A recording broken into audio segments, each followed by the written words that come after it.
All right, people. So, interestingly enough, we have another film from Antonio Farouk this week, and it definitely sets up a good contrast with the last one. So this film is called Infinite. Yes. Uh it's based on a book, right? It's an adaptation from the Reincarnationist papers by D. Eric Malik Razaz. I think that's what it's called. So then Todd Stein refined the story, and Ian Shaw wrote the screenplay. How producers on the piece are Lorenzo Di Bortatura, Mark Vahadian, uh, Mark Huffin, John Zachamiri, Mark Wahlberg, and Stephen Levison. Cinematography is Muro Fior. It's edited by Conrad Buff. Music is Harry Gregson Williams. Um, and it's cast. Well, we got Mark Wahlberg as Evan McCulley. Um, also Henrik Treadway. Oh my gosh. Ugh. Um, Dylan O'Brien also plays another iteration of Treadway as well. We have Chetway Lergerford as Bathurst. Rupert Friend also plays an iteration of Bathurst. We've got Sophie Cookson as Nora Brightman. Jason Martazakis as the artisan.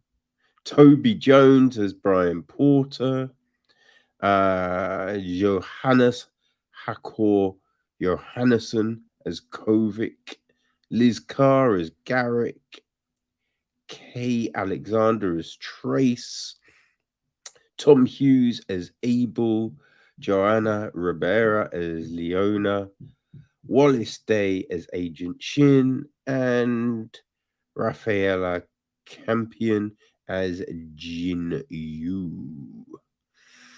All right, so the gist of the film is this, right? It says it's a sci fi action adaptation that examines the concept of reincarnation through remarkable visuals and well established characters who need to use their memories and past learnt skills to ensure the future is protected from infinites that seek to end all life on the planet. So yeah, there you go. There you go. I mean, whew, if I was to say this was a I don't want to be bad. Don't want to be bad. Right? Now, listen, if you just want crazy action, then I'm sure this will suffice for you. I mean, it really does kind of fit into, Farouk's other other work, right? When you think of him, you think of just yeah, so the just crazy action stuff, right? You know what I mean? Because when you think about all the stuff he's done, I mean, Training Day was very good. You know, King Arthur, meh. Shooter, Olympus Has Fallen, the Equalizer films, just not not necessarily the best. You know what I mean? Like there's explosions and all of that. You know what I mean? Yeah, you think, okay, it works for that, but only that, right? There's not much else there, which is a shame. You know, I think his original film where he started off, The Replacement Killers, was okay. You know, that wasn't a bad one. It wasn't a bad one at all. But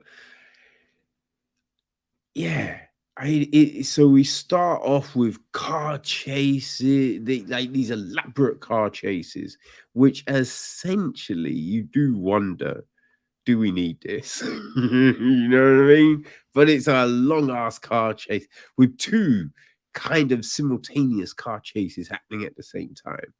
We then get this crazy stunt, which you do kind of think, why? Like, you know, where does this lead? You know, because you just look at where this character is left, and you're just like, all right, but what do you do now? Right? Where do you go from here? So we have this, and then just this other crazy stuff happens. But we know they're trying to protect this thing called the egg, and you know, obviously, because we go like, I will find you. So we know. Okay, so and then from the title, you kind of figure these people, they'll come back again, right? They'll come back again. So we then are with Evan, you know, and he's kind of, you know, he's taking tablets to try and keep his mind right. We see him at a restaurant trying to get a job, which doesn't go very well. But it's just like the reason it doesn't go very well, you kind of think they didn't, would they really know all that information? You know? And then if that's the case, they wouldn't have called him in. You know what I mean? So it seems a weird one.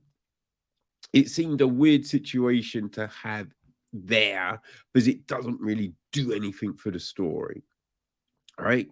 But it's funny because we have him talking about going, oh, I'm so broke, I need money. And then next thing we see him making a sword. And it's just like, whoa. If you're broke, how are you doing this? Like, how did you pay for all the equipment? Like, what?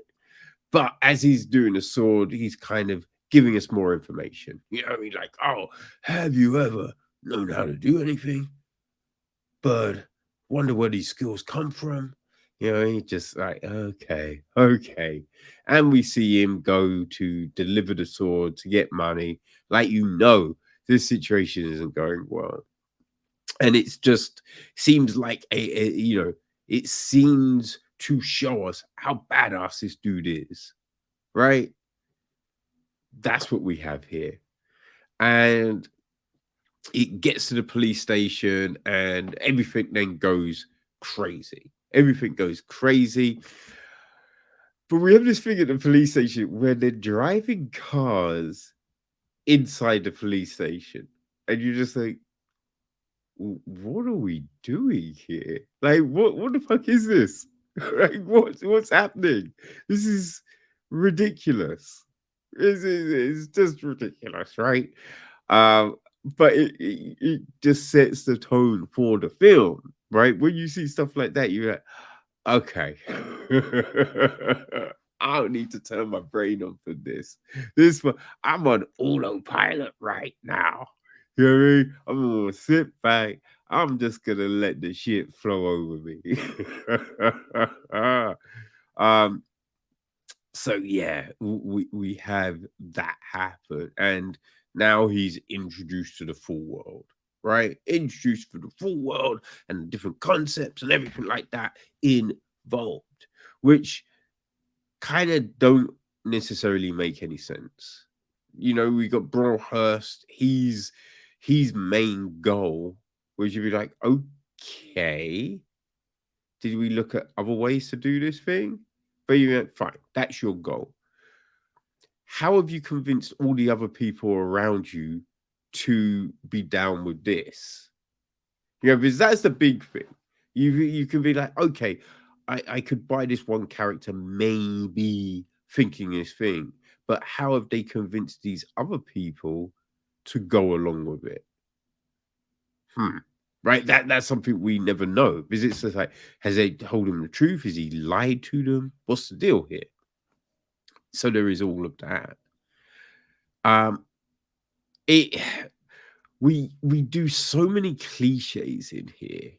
You know, like the small guy has to fight this huge guy, and on paper you look at me like, oh, the big guy clearly is gonna win, but the small guy wins, and it's that moment where it's just like, "Oh, he's gonna kill him," and then someone goes like, "Stop!" And then and you're just like, "Oh, okay, all right, we're doing that." Yeah, and it always I find it amusing in films where the bad guys have thousands of hench people. The good guys have none. It's like they have none. But they basically just take out all his henchmen time and time again. You just think, surely these bad guys who seem to have an infinite, yes, I said, amount of money, um, they buy shit contractors. You know what I mean? Because it's just like all of these people and they can't kill these other motherfuckers. You know? You have those scenes where one person is really injured, but they still kick the ass of someone else who isn't. You know, it's just full of all of that. The other crazy thing I kind of thought about this one though is well, there's two things, right? Firstly, future, right? It's that whole future tech thing. Um, and you know, they're meant to believe that there's these certain things, you know, they can do these certain powers, and they've got these computers that show 3D mapping, and you know, you can do all of these things, but then other stuff, it's no different. Right? They put him in these tanks to get his memory back, which kind of look like radio thingy machines, you know, MRI machines, right? And you just think it's the future, right? So why the fuck would these be the same? Why would these essentially be MRI machines? Wouldn't they be smaller? Wouldn't it be? You know what I mean? It's just yeah. It's that. All right, we're going to show the future, but we could only show you things that we could, you know, envision and we've seen similar, right? You know, we saw it in Star Trek and just everything. And you just kind of roll your eyes a little bit, like, really? That's a thing, right? Oh, one point, there's a guy, one scene in a gambling spot, and the guy's sitting at the table holding an iPad. Now, I don't frequent gambling spots, but I imagine they don't want you on an iPad because you know you could be doing anything. They're thinking you're cheat. Like they're not gonna let you do it. It was some like, wait, what the fuck is this? But yeah, we have this supposed future, these infinites. Now, I don't, you know what I mean? I'm not like, oh, every film needs to have like this number of black people, this number of Asian people, this number. That's not the thing here. But it's just if you're supposed to be showing this future, where is the diverse? Like, are we meant to believe that the only people who get these powers are white? Right? I mean, you had Chitway and you had you know, Broadhurst and Trace were the only minorities in the group. And you like, really? Like, really? It just you're just kind of like, so only white people get these powers? Like, what the fuck is going on here? You know, it's just you're meant to be showing this broad sweep, you know, even in these remote bases and all of this, but yeah, oh, you're only showing people that look all very similar. It was it was a weird one. It was a weird one, but you know, um, yeah, it's just it's like just the cliches, man. Like the bad guys knowing the good guys' bases are, having all that tech, but not knowing you've been infiltrated. You just be like, wait, what? How would you not know? Just that constant, oh, you guys go, I'll stay here and die. You just, why? What are we doing? What are we doing? Like the whole Toby Jones bit at the beginning was pretty point. Like the character had no depth. Character was pointless. And again, when you're talking about future tech, surely voice recognition would have been up in there. You know what I mean? Like, how is some voice recognition where you just says the word and it's done rather than have to do it manually? It was just weird. It was weird. But as I said, if you like the big explosions, if that's your thing, then yeah, I kind of feel you'll enjoy this. Because it does have big explosions, chases, a lot of fight scenes. I mean, they're not necessarily the best fight scenes. You know what I mean? But yeah, it is what it is. But yeah, if that's your thing and you don't mind some hammy acting, if there is ham. Oh my gosh, everyone just hams, right? No, everyone just seems like they phoned it in a little with this one. You know what I mean? Just phoned it in a little bit. But hey, if you're up late night like myself and you just want to spare that time and you've got Amazon Prime, then yeah, the infinite, well, not the, it's just infinite may very well work for you. All right, people. So there you go.